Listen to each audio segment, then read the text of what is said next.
Bonjour à tous et bienvenue sur boursicoté.com pour cette nouvelle analyse technique du CAC 40 en clôture avec une séance sans énormément de relief. En l'absence de Wall Street, eh bien, le CAC 40 est resté sur des niveaux d'évolution identiques à celles de vendredi, en légère baisse toutefois, puisqu'après donc une ouverture en légère baisse, le CAC 40 ici a oscillé dans le corps de la bougie précédente pour clôturer à 6078,54.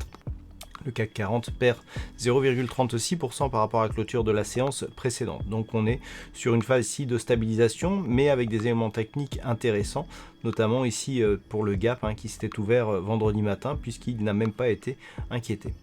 Du point de vue des indicateurs techniques, on reste sur une dynamique qui reste positive mais qui s'est tout de même neutralisée. Les histogrammes du MACD ici évoluent sur des niveaux très proches de la zone d'équilibre. Et puis le RSI qui a failli entrer en zone de surachat vendredi fait un échec d'entrer dans cette zone. Donc attention, on a toujours une légère divergence baissière sur le RSI. Puisque si on écarte un petit peu, nous pouvons constater que ce point haut est supérieur au point haut qui arrive après, alors qu'on est sur un point haut au niveau des cours. Donc cette divergence nous indique quoi? Nous indique que tout simplement la dynamique est peut-être en train de s'affaiblir. Pour l'instant en tout cas, on reste sur un biais baissier tant que les cours ici restent au-dessus des 6060 points. Nous avons aussi la zone oblique ici à moyenne mobile 20 exponentielle. Attention à cette configuration.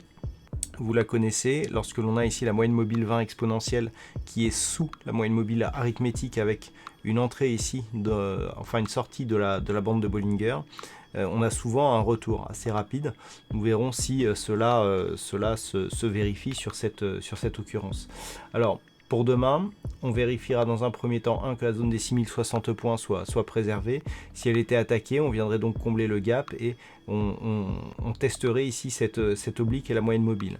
Tant que les cours restent au-dessus de ces niveaux, nous avons toujours un objectif d'évolution en direction des 6130 points. Voilà, pas grand-chose de plus à dire sur la configuration du jour. D'un point de vue statistique, on est sur une probabilité avec un nombre d'occurrences insuffisant, ce qui ne nous permet pas donc d'éditer une statistique fiable.